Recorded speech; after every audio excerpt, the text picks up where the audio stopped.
Bien, vamos a resolver entonces en primer lugar un circuito serie RLC formado por una resistencia de 5 ohms, una bobina de 10 milihenrios y un capacitor de 470 microfaradios. En primer lugar, ¿qué hacemos? Bien, vamos a calcular las reactancias inductiva y capacitiva, o sea, la oposición de ambos elementos a la corriente alterna.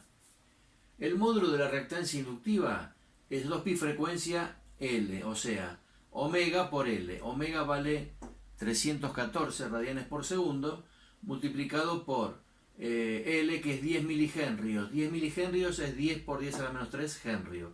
Hago la cuenta, me da 3,14 ohms.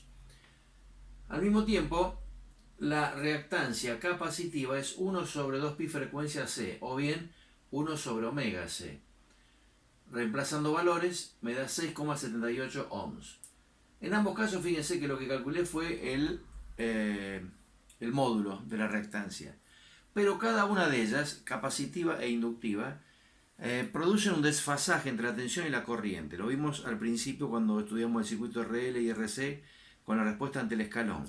Recordemos que en el RL, cuando aplicamos el escalón de tensión de circuito abierto a cerrado, se generaba una fuerza contraelectromotriz en la bobina que impedía la variación instantánea de la corriente. O sea que tenía variación instantánea de tensión y de corriente no. Entonces adelantaba la tensión en la corriente.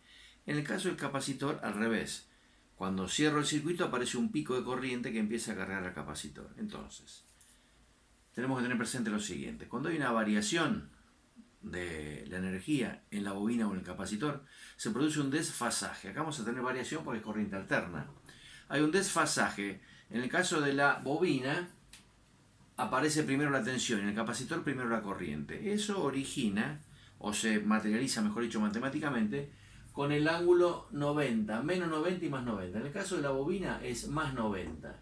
Y en el caso del capacitor es menos 90. Entonces, cuando tenemos una bobina o un capacitor alimentado con una corriente alterna, calculo la reactancia de ambos aplicando estas ecuaciones y le asigno 90 grados a la bobina a la reactancia inductiva y menos 90 a la capacitiva. Ya con esto estoy en condiciones de armar la oposición total que ofrece el circuito a la corriente alterna, o sea, la oposición que ofrece la resistencia, la bobina y el capacitor. Esa oposición total se llama impedancia, que sería equivalente a la resistencia total de un nodo continua. Impedancia es la oposición total de todos los elementos a la corriente alterna. Entonces sumo los mismos, 5 más J 3,14 menos J 6,78. Como yo le asigné ángulo más 90 menos 90 en forma, eso en forma polar sería. En forma binómica es más J o menos J. Bueno, reemplazo, calculo la impedancia, como dije antes, 5 menos J 3,64 ohms. La voy a representar en un diagrama vectorial, porque son vectores, obviamente.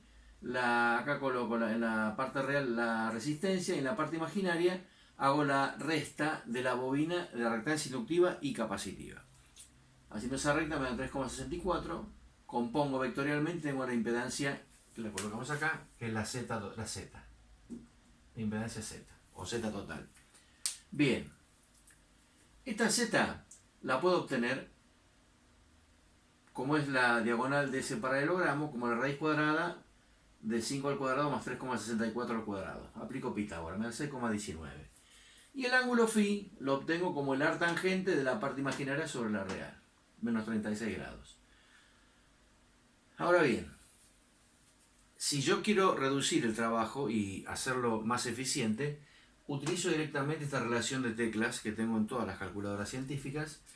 Coloco pol, porque quiero ir de binómica a polar. Acá está en binómica y quiero ir a polar. Siempre tengo que presionar la tecla de lo que quiero. Como quiero ir a polar, pongo pol, introduzco la primer componente, 5, la segunda componente que es menos 3,64, igual, y al presionar igual me va a aparecer 6,19, que es el valor de el módulo de la impedancia, que lo calculé acá previamente, bueno, lo calcula, 6,19.